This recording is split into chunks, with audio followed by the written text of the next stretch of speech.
I was laid off after years of hard work, and the company went under shortly after. Here's how it all happened. Hit that subscribe button if you enjoy stories like these, and let's get to it. I worked tirelessly for a small PCB design and manufacturing company in the early 2000s. Our main client, referred to here as big customer, accounted for over 80% of our output. I had been part of the company for a few years and had been with them since the beginning, working my way up from a junior position to one of the most valued employees in the office. My role involved ensuring that all the designs, reports, and communications met the high standards expected by big customer. I didn't mind the late nights or the pressure. It was all part of the job. For the most part, things ran smoothly. The company was a small operation, and there was always a tight-knit community. The work was challenging, but it was rewarding. I felt like I was making a real impact, especially with big customer. They were the biggest player in the field, and we were their go-to company. I loved being able to provide them with high-quality designs that kept their systems running without any hiccups. However, things started to change when a new general manager, GM, came on board. The GM was a middle-aged man with a corporate background, and he brought with him a set of new rules that were designed to streamline the company's operations. This is when I started noticing things shifting. At first, it wasn't anything major. He started sending out vague emails about compliance, reporting, and ensuring we were following industry standards.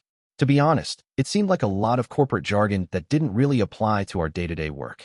I continued doing my job the way I always had, and for a while, everything seemed fine. But then he asked me to make a detailed report about our compliance with various industry standards. I explained that we had already been compliant for years and that all the necessary reports had been in place. We had been working with big customer for so long, and they had never raised any concerns. But the GM insisted. He wanted specifics. So, I spent the next few weeks working on a detailed, extensive report. It wasn't easy, but I didn't mind. After all, it was just part of my job. The thing was, it wasn't a simple report. The GM kept asking for more and more details, things that were either unnecessary or irrelevant to the business. I tried to explain to him that the work I had already done was more than sufficient, but he wouldn't listen. The pressure mounted. He kept insisting I revise the reports to meet his standards, which kept changing every time I thought I was done. I felt like I was going in circles. The situation only got worse after I came back from a short illness. It wasn't anything major, just a few days off to recover from a nasty cold. When I returned, I noticed things had changed. The atmosphere in the office had shifted. It wasn't as friendly or collaborative as it used to be. I kept getting emails from the GM, pushing me to meet deadlines for things that didn't even seem to matter. It was becoming clear that he had a different vision for the company than the one we had been working under for all those years. One afternoon, I received an email from the GM that made my blood run cold. It was a notification that I was being laid off. The reason? He claimed that the reports I had been producing were incomplete and not up to the company's standards. I knew that was a lie. I had been more than thorough in my work, and big customer had never raised any complaints. In fact, they were thrilled with the quality and timeliness of the designs I sent them. But none of that mattered now. The GM had made up his mind. I was shocked. The company had always been supportive, and now I was being let go for something that wasn't even my fault. I tried to talk to the GM about it, but he refused to meet with me in person. His emails were cold and impersonal. I felt betrayed, like all my hard work over the years had meant nothing. What hurt the most was that they didn't even give me a chance to fix the issue. They didn't ask for my side of the story. They didn't care about the quality of my work, only about meeting some vague corporate standard that I didn't even understand. I had poured my heart into this job, and now it felt like everything I had done was being erased in an instant. After the layoff, I was furious. I had been with the company for so long, and now they were just throwing me away like I was nothing. But I wasn't going to let it go. I knew I had to do something, even if it meant playing the long game. I wasn't going to let this man's reckless decisions destroy my career. The days after the layoff were a blur of anger and frustration. At first, I was just in shock, trying to process what had happened. I had worked for that company for years, and to be kicked out without any explanation or support was almost too much to bear. But then, as the anger started to settle, a cold, calculating thought started to take shape in my mind. I wasn't just going to sit there and accept this. I had been wronged, and I was going to get my revenge. I spent the next few weeks putting together a plan. I wasn't going to do anything rash. I knew that revenge would only be sweet if I executed it perfectly. I wasn't interested in petty things like slashing tires or stealing office supplies. No, I wanted something far more satisfying. I was going to take down the GM and his corporate nonsense from the inside. If he thought he could just toss me aside, I was going to make sure he learned that there were consequences to his actions. The first thing I needed was leverage. I had always been the one who kept track of the company's reports, the ones that big customer relied on. Those reports were part of what made us such a successful company. I had access to everything, including internal emails, communication with big customer, and other sensitive information that could be used to make the GM look bad. If I could expose him as being incompetent, maybe even illegal, it would shake things up. But I knew I had to be careful. I wasn't going to risk getting caught, so I had to be smart about how I collected evidence. I started by going through the emails I had access to. There was plenty of communication about compliance issues, industry standards, and other things the GM had been obsessed with. He had always insisted on the reports being perfect, but the reality was that the standards he wanted were far above what was legally required. He was pushing for things that weren't only unnecessary, but also impractical. I began making copies of all the key documents, the emails, the meeting minutes, and, most importantly, the correspondence with big customer. There was one email in particular that caught my attention.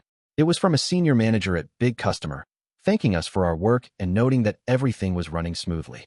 This was gold. The GM had insisted we weren't meeting standards, but big customer had been satisfied the entire time. I began to see a pattern in the GM's behavior. He was more interested in micromanaging and changing things for the sake of corporate improvement than actually listening to the needs of our clients. He wasn't just incompetent. He was causing damage to a company that had been thriving for years. This wasn't just about getting revenge anymore. It was about making sure he didn't do the same thing to anyone else. He was poisoning the company with his misguided ideas. As the weeks went on, I kept building my case. I was careful not to tip my hand, making sure that nothing I did would raise any suspicion. The GM continued to do what he did best, screwing up and making empty promises of improvements. He had no real understanding of the industry, and it showed in the way he ran things. His behavior only gave me more ammunition for my plan. But there was something else I needed. If I was going to make a real impact, I needed the help of others who had been affected by the GM's incompetence. So, I started reaching out to old colleagues, people who had been with the company longer than me, and some who had been let go before me. I knew that many of them had stories to tell, but they were afraid to speak up, fearing retaliation or losing their jobs. It was time to change that. One afternoon, I met with an old coworker at a local coffee shop. We sat down in a quiet corner, and I laid out my plan. I told him everything. The GM's incompetence, the emails I had gathered, the damage he had done. At first, my coworker was hesitant. He didn't want to get involved, but after I explained how the GM had treated all of us, he started to warm up to the idea. He had been let go too, and he had his own story to tell. He had witnessed the GM's poor management decisions and seen firsthand how the company had started to fall apart. I could tell he was on board now, and that was all I needed. Over the next few weeks, I reached out to a few more former employees, getting them on my side. They were all angry about the way they had been treated, but they were also scared of speaking out. I promised them that I wouldn't let the GM get away with it. If we worked together, we could expose him for who he really was, a fraud who was destroying everything that had been built. In the meantime, I kept working behind the scenes. I used my old company email to send anonymous tips to the HR department, leaking some of the information I had gathered. I knew that if they investigated him thoroughly, they'd find enough to get rid of him. But I also knew it would take time. So I continued to gather more evidence, carefully selecting what to send and when. But things were getting tricky. The GM had started noticing that things weren't running as smoothly as they had been before. Employees were grumbling, deadlines were being missed, and I could see that the company's reputation was starting to slip. I needed to be even more careful now. If he suspected anything, it could backfire, and I didn't want that. I wasn't going to give up now, not when I was so close to taking him down. The months dragged on, but everything was coming together. By now, I had gathered a massive stack of evidence. Emails, meeting minutes, internal communications, and even screenshots of the GM's more questionable decisions.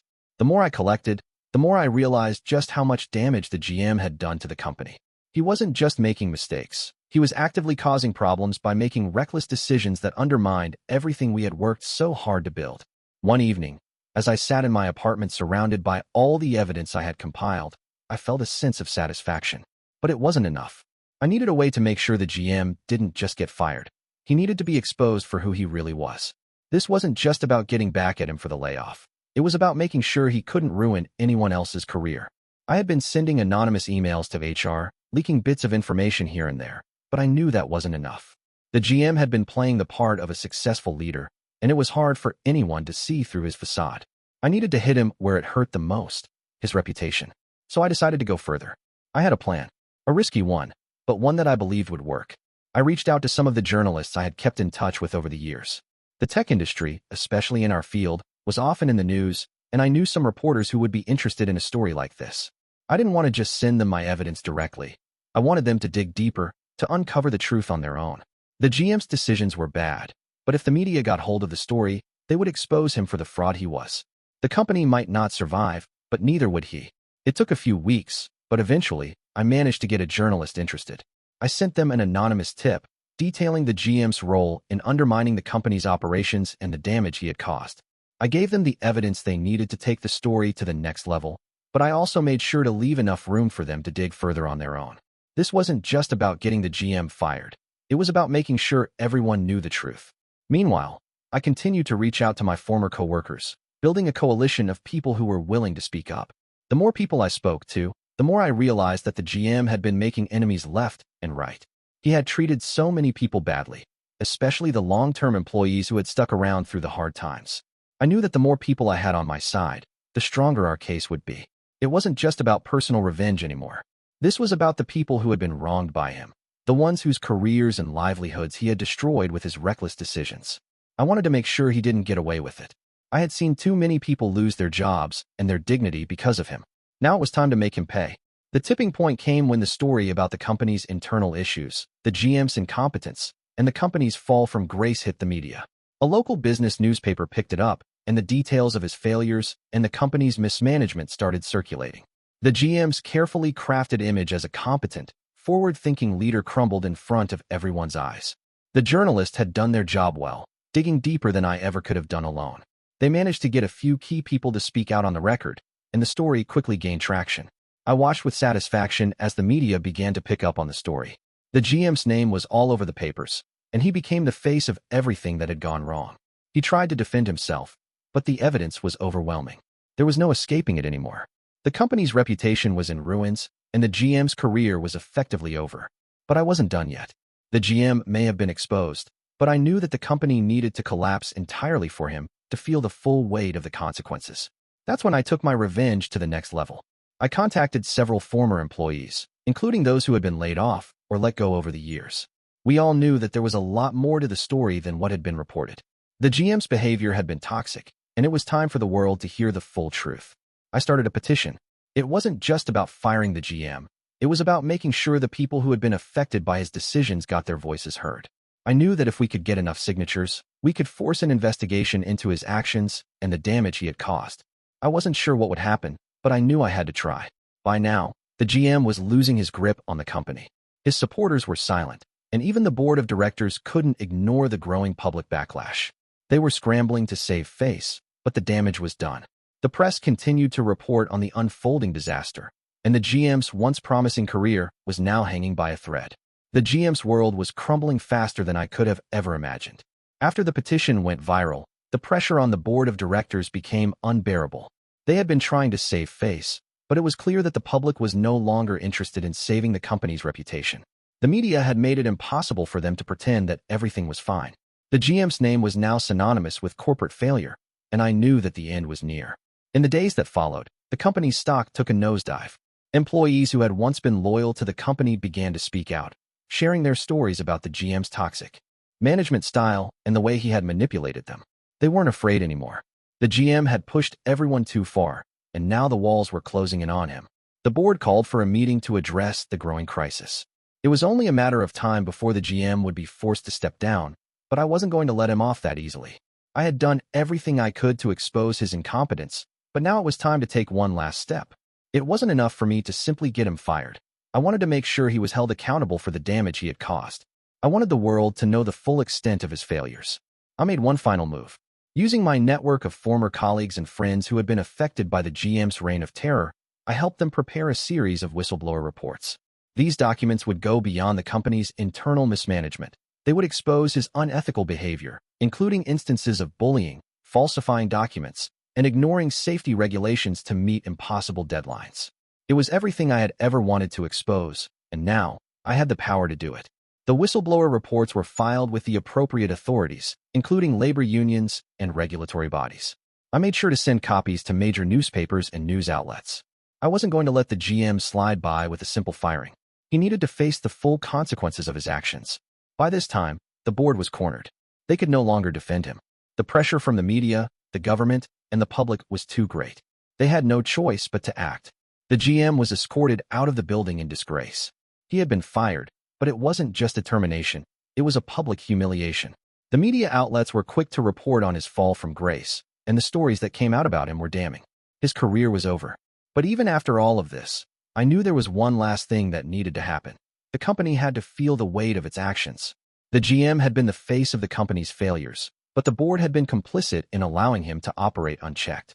The company's downfall had been a group effort, and it was time for them to feel the full repercussions.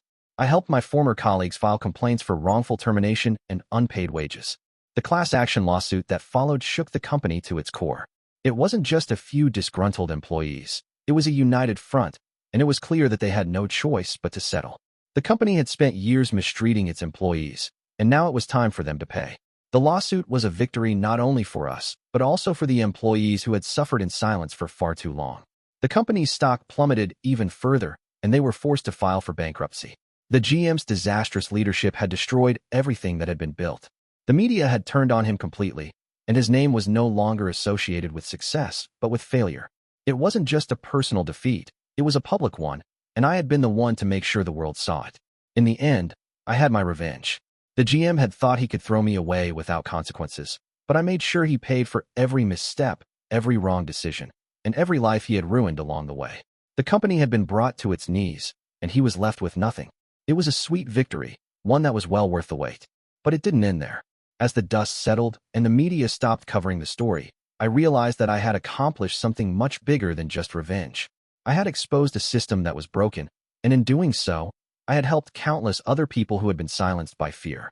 I had given them a voice, and together, we had taken down one of the worst corporate managers the industry had ever seen. My career, on the other hand, was far from over. I had learned so much from this experience. I had learned the value of patience, the importance of strategy, and most importantly, I had learned that sometimes the best revenge isn't about seeking revenge at all. It's about ensuring that justice is done. I moved on to bigger and better opportunities, with the confidence that I could take on any challenge that came my way. The GM, however, would never recover from what had happened. His legacy was one of failure, and he would always be remembered as the man who destroyed a company and his own career in the process. As for me, I didn't need to look back anymore. I had won, and nothing could take that away.